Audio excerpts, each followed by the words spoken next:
All right, everyone, we are back. Solve For Why.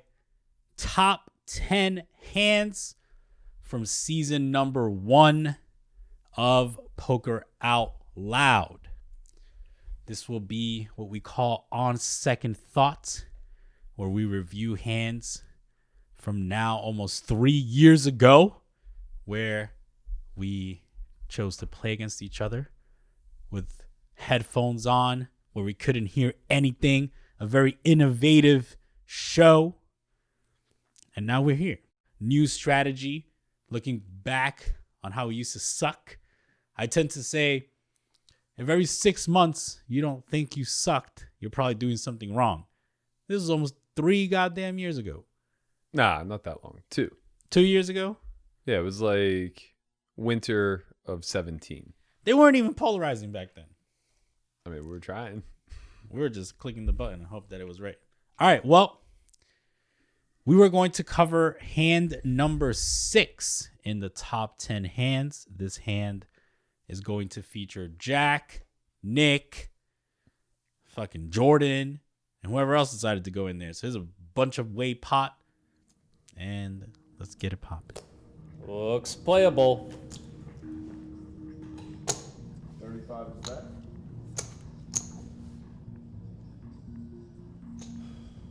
Calls 35. With a pair and the button here, I think this is pretty easy flat. This is actually kind of an interesting squeeze spot for me, but I think at a table this tough, I have to show some discipline and knock it out of line.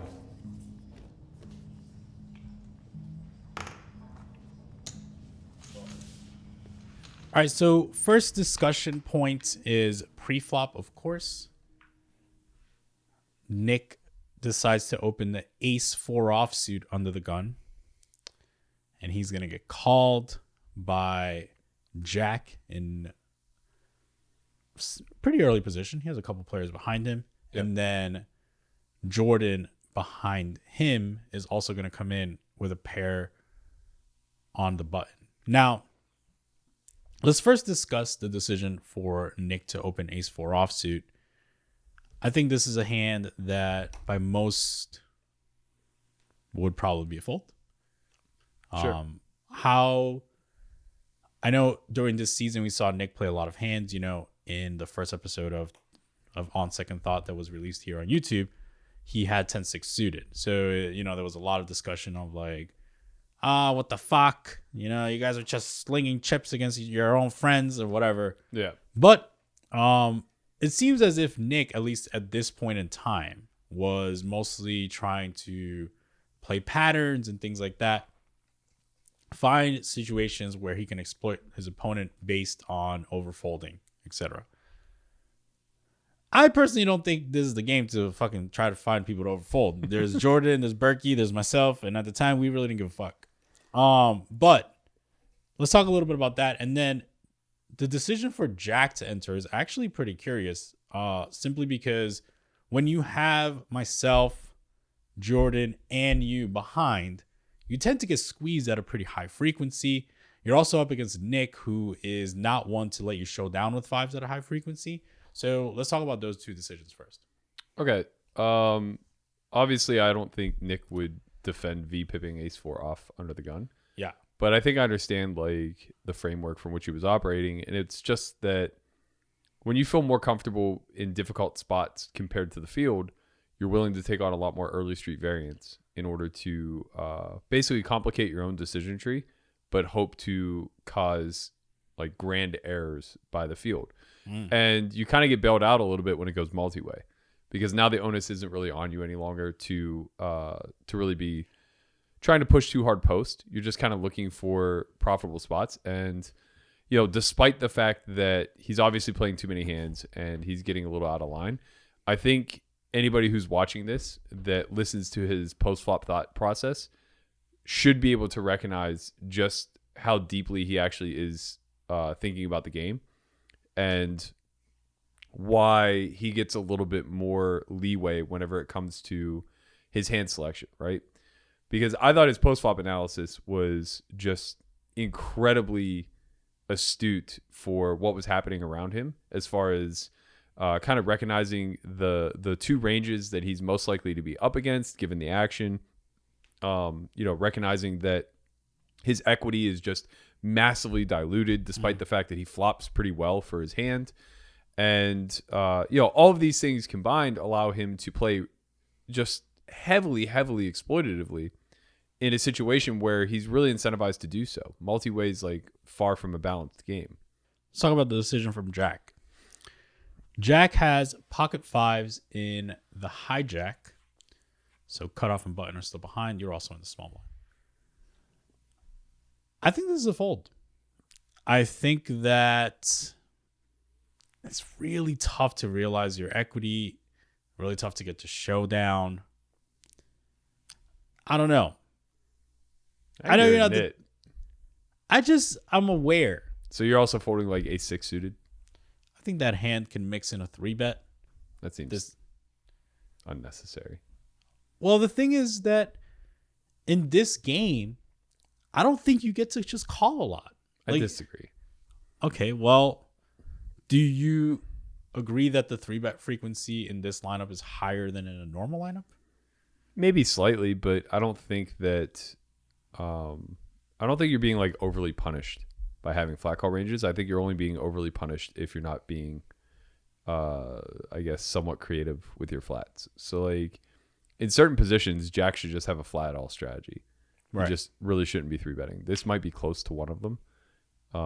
Probably one position earlier. So when he's under the gun 1 is probably where he should really have a flat all strategy, with you, me, and Jai all still being in position yet to act. He's pretty likely to face squeezes in that spot. But I don't think that you can just like shut yourself out of the game for fear of what may come. Well, he can play this hand from the button with ultimate position. He can play the hand from the big blind at closing the action. Right, but like the EV differences are negligible, even including the times that you get squeezed. It's not like he suddenly starts winning the pot that much higher of a rate when he's on the button, and he's certainly winning the pot at a much lower rate when he's in the big blind. He's just being compensated by a better price. I still think that you're going to have a lot of hands that classify similarly to fives. And if you're playing such a tight range. Like what hands? 2s through 7s, Yeah. Suited aces. I think that. Well, I think 2 through connectors. 7s. Well, 7s is probably a mandatory VPIP. And then I think like deuces through 6s should probably fold. And then the suited aces just get 3-bet at a lower frequency. I just think you're making like sweeping assumptions that you can't profit with these hands just because of a couple players in the game. But it's not a couple players, Berk. It's listen. If the game's that 3-bet heavy, then you should be developing counter strategies through your flat call range. But yeah, absolutely. But there's just like no way on earth that a plus EV calls turns into a negative EV1 because the game's aggressive. It's debatable if the call in itself with no one else inserted in the pot can be that possible. You're up against what's supposed to be a pretty tight range that's able to polarize pretty easily against your flat.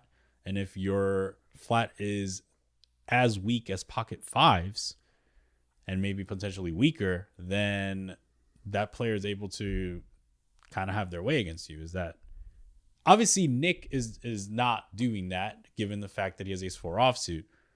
But let's say, for example, for the sake of argument, that Nick was a different profile, maybe someone like you, maybe someone like, someone that's able to polarize it with a strong range under the gun. Sure. Would you now say potentially that pocket fives is a fold? I mean, you can make cases for folding. I think it's fine, but I just think that you're just like removing yourself from the lineup at that point. I don't know. I mean, there's a lot. The jury's definitely still out on what hands can potentially enter through the passive tree. Nobody's really studying flat calling ranges. It's mostly being emphasized as to what like you should be utilizing for isolation, what you should be opening with, and then what you should be folding.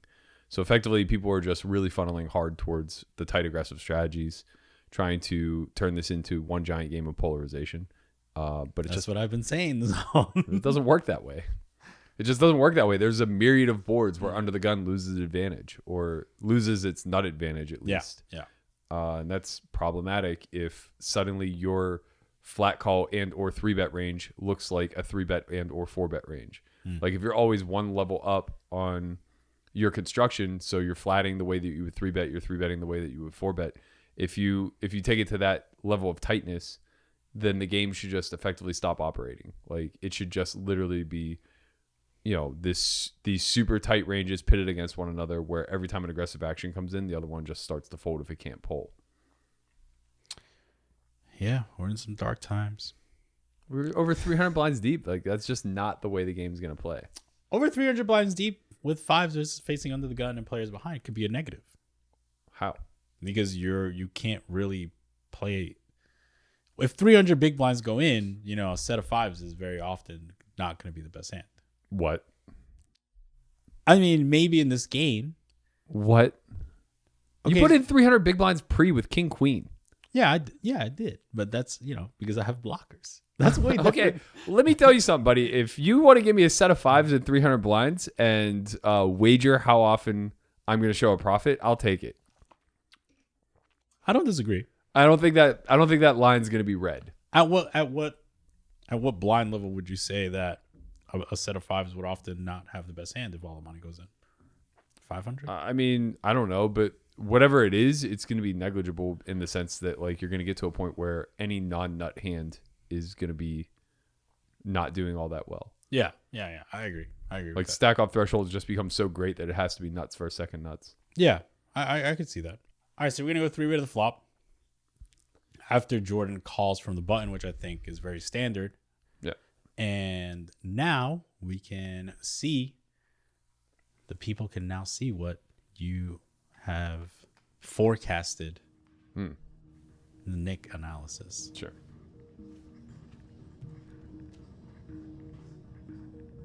Generally, my playability is going to decrease multi-way. If I keep using that rationalization of playability for playing more hands pre, I think it's worth taking a second and talk about how I'm going to achieve more playability post. It's generally going to happen in one of a few different ways. Either I'm going to be able to value bet too thin, value bet for too much when I make a big hand, or I'm going to get too much realization by checking down.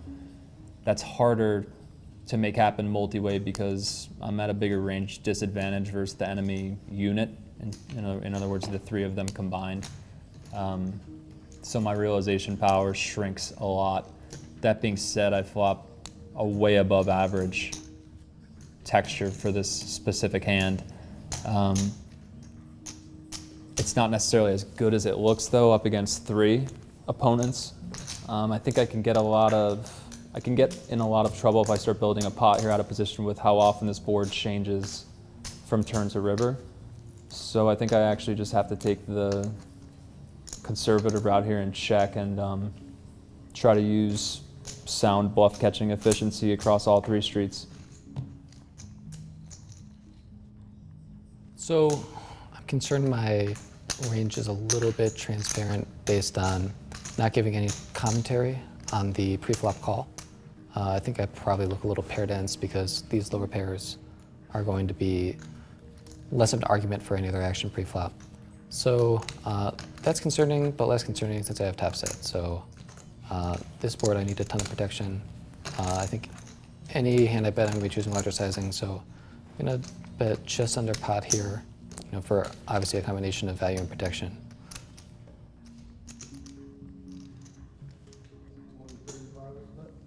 First, I'll start with Jack's flat of Nick's under the gun raise.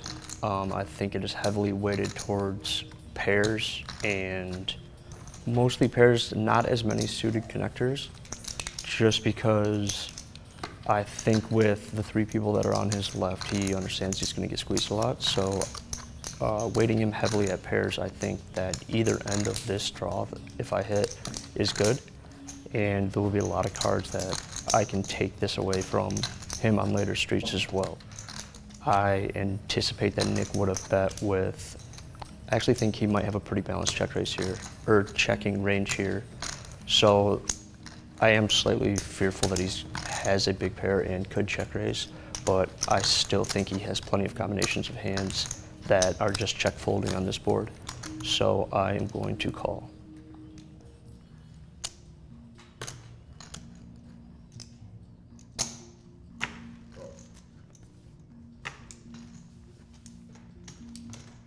Multi-way, my hand becomes much less playable when 2 bets go into the pot, basically just because my realization is kind of slashed. Multi-street games include the multi-street burden of realization, so the best way to explain it is my hand is much less playable with 2 streets left to come than 1 street left to come. For that reason, I think my 2 options are basically fold or raise. I think calling is the worst of the 2. I'm not all that confident that raising is going to perform very well out of position against 2 opponents, especially for the reason I gave before, that the board can complicate in a way that's really unfavorable to the out of position player. I think I basically just have to surrender here. Anything else just seems too ambitious.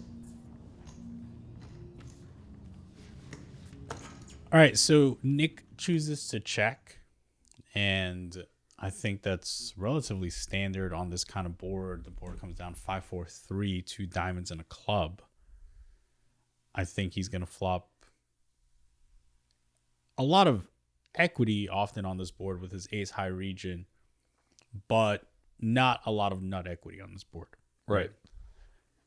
Surprised to see him not use the term enemy unit yet, but his 2 opponents are often going to have a fair amount of continues here, especially someone like Jordan on the button. And his decision to check, I think, is relatively standard. What kind of range do you think he would be checking to protect himself on this kind of board? The board is 5 of clubs, 4-3 of diamonds. I don't think it's what would he check. It's more so like what would he continue with after checking. I don't really think he has much of a betting range here. There's nothing in his range that's really going to need much protection, which just greatly then disincentivizes him from betting because the quote-unquote enemy unit as a whole has way more bets in them.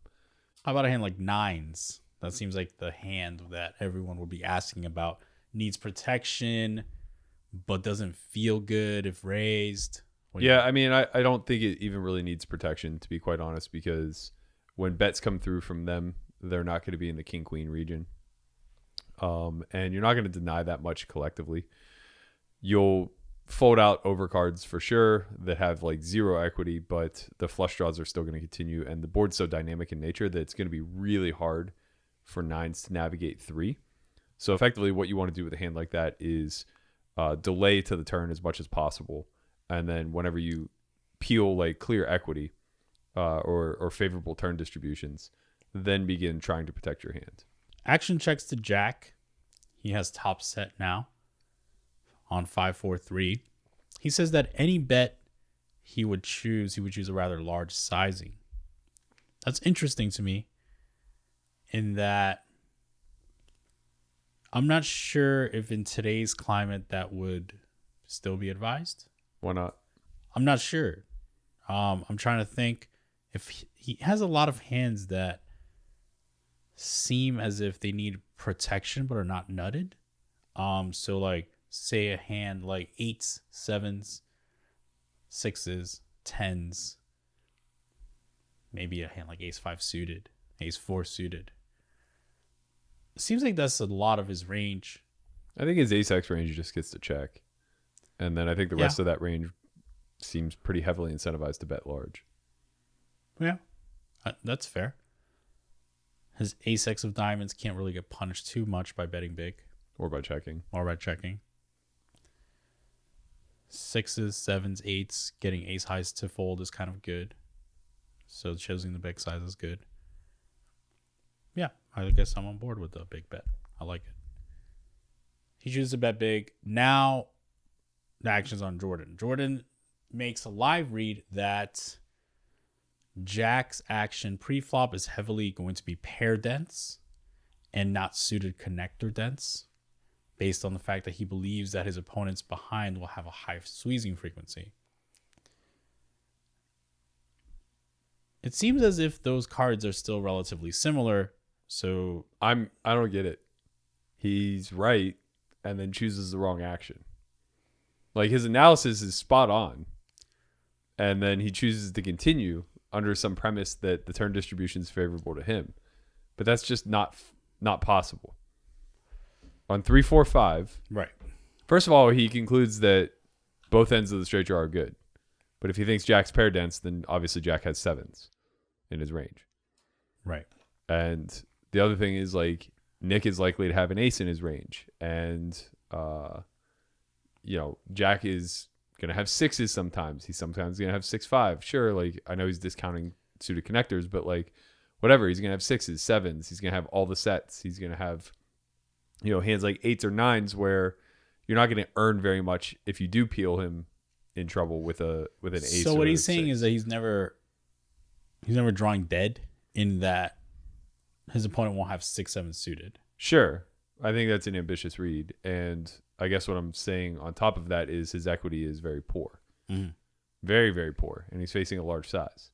So it's weird to me that he deduced correctly that his opponent is very pair dance here. He is, for sure. And he has very few bluffs available, for sure. So what are we taking our lowest equity hands for and continuing? How about deuces with a diamond? Is that a case to continue, or should that still fold also? I think it becomes a case to continue whenever Jack's slightly wider with his bets. So if Jack's going to be betting some ace high, if he's going to be betting some like king high, queen high, jack high backdoors, then sure, peeling these types of hands are pretty good. Can deuces with a diamond ever raise the flop? I don't think so. I mean, I just think this board smashes Jack, and once he chooses to go large, our raising frequency is incredibly low. Like, I imagine the raising frequency would only be hands that possess a 6 or 7 of diamonds, right, and then sets. Yeah. That seems fair. And then, like, maybe ace deuce. Yeah, that's a straight. Yeah. Yeah, I tend to agree. I'm trying to find why. So it seems as if, at least to me, if the read is that he would fold small, like, suited connectors, and I assume by suited connectors it means like 5, 4, 5, 6, 6, 7, 8, 7. Yeah. Then, and the read is because you get squeezed a lot. That seems a very good reason to fold pairs also. Like, they seem to go hand in hand in terms of the frequency in which you get 3-bet because they contain similar Yeah, cards. but they play very differently post. Absolutely, yeah. I think that's more so like what he's saying. Like, 5s can a lot of times just go call and set mine, especially at depth. But like 8-7 suited struggles a lot, especially out of position. Right, Jack might also mix in a 3-bet frequency with 8-7 suited, 6-7 suited. He might not do so with 6s and 7s. Yeah. So I think the bigger issue here is just like nailing the analysis and then not following through with the action. Right? Like, there's just a very clear disconnect between what Jack's range looks like and then how the equity of our hand actually performs against said range. You spoke highly about Nick's analysis. Do you think something like how he's breaking down hands and breaking down his ability to over-realize equity, under-realize equity, and understanding when that is the case, is that a case for not necessarily this situation, but is that a case for someone effectively playing more hands? Always, I think. We kind of joked about this over the last few days, but it's fascinating to me that I think one of the biggest leaks in today's climate is people are peeling too widely post-flop, particularly in already leveraged pots, so like 3-bet and 4-bet pots. People are peeling with like faux showdown value and backdoors. So they'll have like ace jack of clubs on queen 4-3 rainbow 1 club in a 3-bet pot where SPR is like 4, and they're just going to like meet leverage on the next street, and they're appealing a down bet. It's just like, you can't do that because you're just going to fail like when you show down, you lose anyway. You don't pick up bluff equity because you're just going to face barrels a lot, like whatever, all these reasons to not do it. And to me, that's logical. Like, right, you just don't make these sort of loose mistakes. But what's illogical to me is that the collective hasn't discovered this yet. They're still just way too wide post-flop in these spots because they feel this onus to bluff catch. But yet pre-flop, they're super particular about the hands that they choose to continue with. And really, they're both just subsets of, like leverage points that are being navigated differently. So pre-flop, you're talking about a multiplayer game where leverage is very unlikely to be met on this street. So I don't understand the fear of, I don't want to play this hand that's dominated frequently because it's dominated frequently. Right. But then we get to post flop and we say like, oh, I'm going to continue with this hand despite the fact that it's dominated frequently because it has property X, Y, or Z. Maybe it's a price thing. Yeah, your price is obviously better when you're in the passive side of the tree, but your realization is obviously worse. Right. And the absolute value of your candidate goes way down. All the money is made in the aggressive side of the tree. So like if you're talking about the difference between accepting a good price post flop through the passive tree or setting a bad price for yourself pre-flop through the aggressive tree, so long as you're not being denied the ability to stay aggressive. Like obviously I get it. Stay super constructed in a game that's heavily 3-betty, right?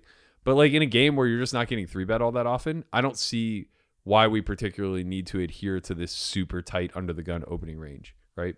Particularly if you're as good as like Nick at analyzing multi-way plots, understanding the incentives, recognizing like when equity is too dirty to continue, and just being able to navigate these scenarios are going to greatly increase your bottom line. Yeah, I agree. I think that it's one of those things that once you understand how equity runs, how to solve multi-way, especially in these live environments, playing at 2-5, 5-10, whatever, you're going to perform pretty well inserting yourself in more situations where you could overrealize your equity. Right. Let's go to the turn.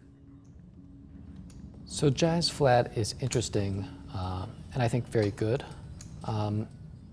He has 2 players left to act behind, and the draw-heavy board is going to favor him just because of his position against me. And so I think that he could have a lot of different types of hands when he flats here.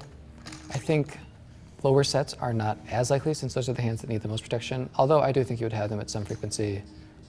2 pairs are perhaps too weak to raise over my sizing with 2 players left to act. But I think he could definitely have a number of types of hands, pair plus draw, flush draw, straights. I think he would raise a lot of his 7-6 on such a draw-heavy board, but he'll definitely have some. I think he would not flat ace-deuce offsuit on the button. That's my hunch. And I think, of course, he would only have 6-deuce suited. I do think he could have all 7-6 offsuit playing on the button, which is a sizable part of, I think, his continuing range. That being said, I think my hand is strong enough to bet call, and there's enough hands that I want to charge, and I don't want to give a free card.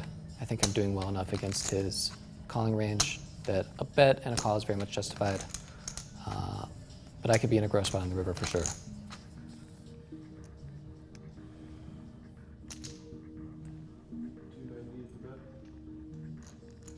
All right, another reason that I call on the flop is because I think that a lot of the time he's going to be checking the turn, especially if he elected to bet a hand like, say, a shack of clubs or something along those lines. When he barrels again here, I just think that I don't think I have the equity that I need in order to call here. I have 4 outs that I deem to most definitely be good, of which I think it's very feasible Nick could have check folded one of them, and I'm unsure if the deuce or 6 is good. I think he would bet 7s here, and I think he would also bet 6s again. So for that reason, with those still being in his range, I think that I just have to let this go on the turn. I think that a lot of the time a card that is scary for him can come on the turn and slow him down, and I'm able to steal the pot that way. Say, for instance, a 5 or a 7, or possibly any diamond. Jack bets again because his hand seems incentivized to do so. Sure. What about Jack's range? Is Jack's range incentivized to bet? I think so. I think so too. I think once he goes big on flop, he's pretty narrow and he just gets to shell off. I don't really see there being too much turn checking. Right. I think Jai's assumptions are very poor Okay. as far as like being able to take it away. That's kind of. I think he where I'm at. ultimately arrives at the conclusion he should have made on the flop, which is he still has sixes, he still has sevens. Right, I'm a little unsure where the takeaways are coming from. They're not. A five's just never a bad card for Jack's range. Correct, and if he has sixes and sevens, Right. and it seems unlikely that a 6 and 7 is too good for. Obviously, a 6 is fine because you make a straight, Yeah. but a 7, your opponent still has 7s and 6s, Right. and those are definitely incentivized to bet the flop. Your opponent still has flush draws that contain now combo draws and multiple facets. Right. And a 7 improves 8s. Yeah. It seems hard. The takeaway seems difficult. Yeah, I don't think there are takeaways. I think it's much more critical that Jai actually has a 5 or a 6 in his range whenever he chooses to continue. So I think ace 5 is better than deuces. I think 6-5 or ace 6 are also better than deuces. There's just like a lot more hands that he could profitably call with that are doing better than this one particular hand that does have some amount of equity. It may feel like an overfold, but I just don't think that's the case whenever you're facing a large bet from middle position who's super dense to having board coverage. Yeah, I completely agree. I'm starting to think, okay, so let's talk about the range that Jordan should continue with on the flop, and then we'll end there. Sure. Right. So the flop comes down 5-4-3, 2 diamonds and a two club. diamonds and a club. Yep. So I think Jordan's worst hand should probably be something along ace 7 of clubs, maybe. Yeah. Something like in that vein, maybe king 7 of clubs if he Yeah, I think plays this it. is a really good spot to recognize that you should be folding hands like king, queen of clubs, ace, jack of clubs. Yeah. You're just not going to be able to realize. Not facing that sizing and not facing that level of aggression from a flat caller who smashes this board. What kind of range would you be raising as a bluff, maybe? I don't think I can find many, which leads me to just not raise. I think we don't want to take away the ability for Nick to be check raising some of the time. Mm-hmm. So like when we do have 6-7 or sets, I think flatting is just totally fine.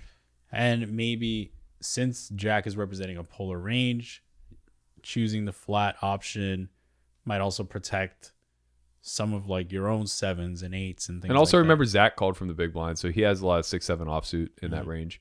I think having a flat all strategy on the button is probably preferred.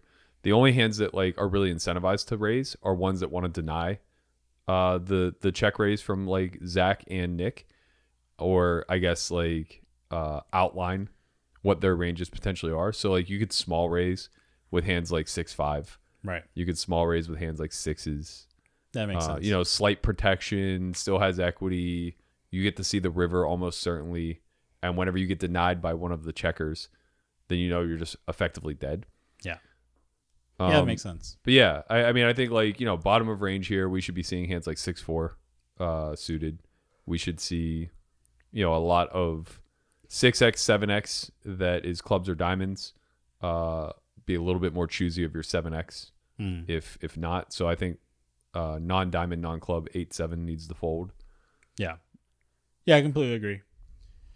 I think this is a pretty interesting hand in terms of, I think, Jack's decision to flop bet for that size, his decision to turn bet for that size, and then Jordan's decision to float the flop, which I think was a little bit marginal. And then obviously how, like, getting an inside look at how Nick is dissecting, this problem set of multi-way scenarios. Right. Yeah. No, I thought that overall the analysis I think is incredibly good. Jai was a street too late.